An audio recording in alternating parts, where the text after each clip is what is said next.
Merci beaucoup. Je crains que de ne pas vous apporter de très très bonnes nouvelles. Bon, vous connaissez les événements de France. En quelques secondes, la moitié de nos amis sont morts, ont été exécutés. Les Juifs de France partent. Il y en a beaucoup. Ça a augmenté pratiquement de 100% le départ des Juifs par peur, parce que les enfants ne sont pas en sécurité dans les écoles françaises, les enfants juifs. Et quand un Juif quitte la France, c'est la France qui s'en va elle-même. Donc, je voudrais juste dire trois choses sur la liberté d'expression. Trois choses qui sont juste des constats, qui ne sont pas des réflexions. Pendant des siècles, pour que la démocratie soit effective, et en France jusqu'aux lois sur la presse de 1881, qui ont rendu la France, qui ont apporté la démocratie à la France, il a fallu batailler contre le pouvoir politique pour bénéficier, pour imposer la liberté d'expression, la liberté de conscience, la liberté de caricature, la liberté de penser. Il a fallu batailler contre des pouvoirs plus ou moins autoritaires, plus ou moins réactionnaires.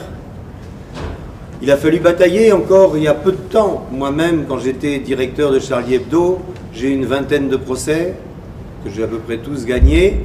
Ces procès ont été des jurisprudences qui ont fait avancer le droit encore. Donc les combats contre des lois pas très bien faites ou contre peut-être des gouvernements pas toujours bien intentionnés sont encore des combats récents. Mais je crois pouvoir dire que ce sont des combats terminés. Parce que la liberté d'expression en France,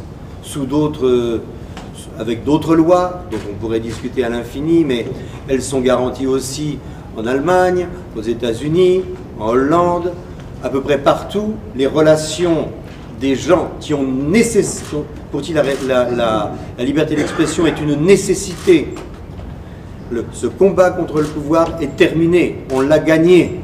On l'a gagné. Et pourtant, on ne peut plus s'exprimer en France. Mais ça ne vient pas du pouvoir.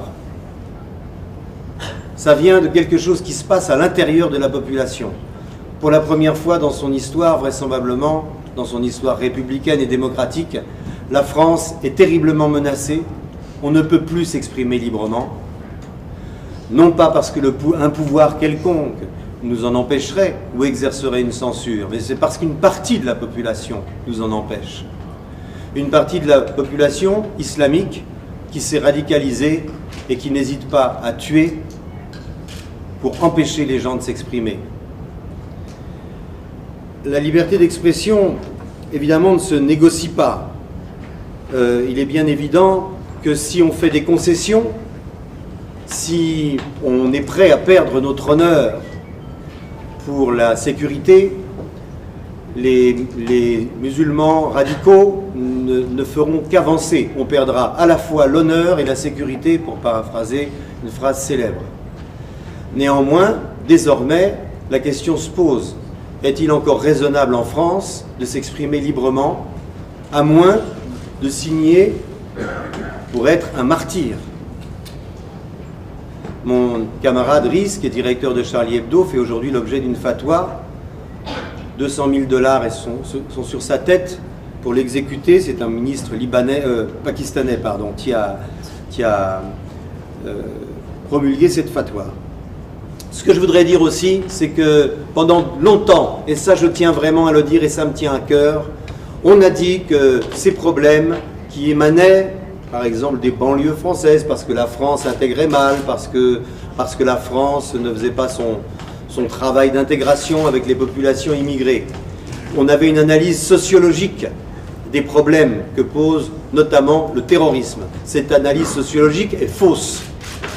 Elle est fausse parce que c'est vrai qu'on recrute plus facilement dans les banlieues difficiles, mais la philosophie qui préside au meurtre et au terrorisme, elle est cause d'elle-même. C'est une idéologie qui n'a rien à voir avec la sociologie des gens qui la pratiquent.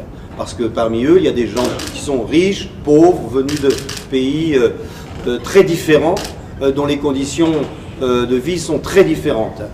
Et ce que je voudrais dire, c'est que ce n'est pas contre notre économie, contre notre système démocratique, contrairement à ce qu'ont dit beaucoup de nos intellectuels et beaucoup de nos journalistes qui ont préféré regarder ailleurs quand les problèmes étaient sous leurs yeux, c'est que ce n'est pas contre notre économie et contre notre système social, même s'il est très imparfait, mais c'est contre notre culture qu'il s'agit de lutter pour eux. Cette culture qui comprend la liberté d'expression, qui comprend la liberté de conscience et la liberté de critiquer les religions.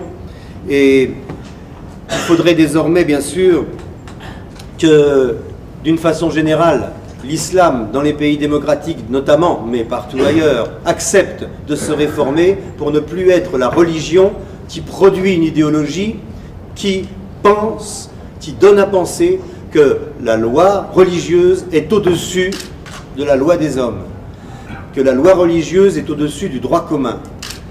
Et si nous n'entamons pas un dialogue avec les musulmans pour accepter cette prévalence, cette prééminence du droit commun, je suis très pessimiste sur l'avenir des démocraties et sur l'avenir de la liberté d'expression. Je pense même que c'est désespéré. Je pense que c'est désespéré. Je viens de voir mes amis mourir au Danemark. Les gens qui ont été visés sont des gens que je connais également. Je pense que personne n'a envie de mourir et de voir mourir ses amis. Moi, je sors un livre, si vous voulez, bientôt. Je vais aller dans les médias. Je monopolise une quantité de policiers incroyable pour ma protection. Quelle démocratie va pouvoir supporter le poids pareil? Nous sommes combien en France à être sous protection policière rapprochée? C'est énorme. Nous sommes dans un pays en crise, dans un état de guerre dont personne ne veut encore parler avec lucidité de la gravité. Je sais, ce n'est pas très drôle, j'aurais préféré vous amuser un peu plus, mettre un peu de gaieté, mais si les démocraties sont menacées, alors qu'en est-il des pays où ne règne pas encore la démocratie? Ça veut dire qu'ils vont s'enfoncer encore davantage dans l'arbitraire, dans le crime, dans le terrorisme. Donc, il va falloir faire quelque chose, il va falloir se mobiliser vraisemblablement. Mais de quelle façon? En étant prudent. Moi, j'ai entendu mes amis du Jyllands-Posten, le journal danois, expliquer pourquoi cette fois-ci ils ne publiaient pas la une du dernier Charlie Hebdo. Ils ne le publient pas tout simplement parce qu'ils ont dit on n'a pas les conditions de sécurité nécessaires pour le faire, alors on ne le fait pas. Le patron de la rédaction a dit j'ai pas envie de voir mourir ma rédaction. On en est là. On en est là. Ce n'est plus une affaire d'État, c'est une affaire entre citoyens. C'est quelque chose qui s'est cassé dans nos sociétés démocratiques. Et c'est vrai en Australie, c'est vrai en Amérique, c'est vrai, on a tous vécu ces attentats. Pratiquement, il n'y a pas de grande démocratie qui n'ait pas été victime de ces attentats. Donc, je vais conclure, hélas, une fois de plus en disant que le combat ne fait que commencer, mais nous avons perdu une bataille. Il faut l'accepter. C'est triste, c'est difficile, c'est encore plus horrible peut-être pour les pays qui ne sont pas encore des pays, qui ne sont pas encore des États de droit. Mais les démocraties ont perdu une bataille. Il faut qu'elles se le disent, qu'elles en aient conscience et qu'elles prennent les mesures éducatives, les mesures policières aussi, les mesures militaires peut-être, mais qu'elles prennent les mesures, qu'elles prennent la mesure de cette défaite. J'espère de tout cœur qu'on va gagner la guerre.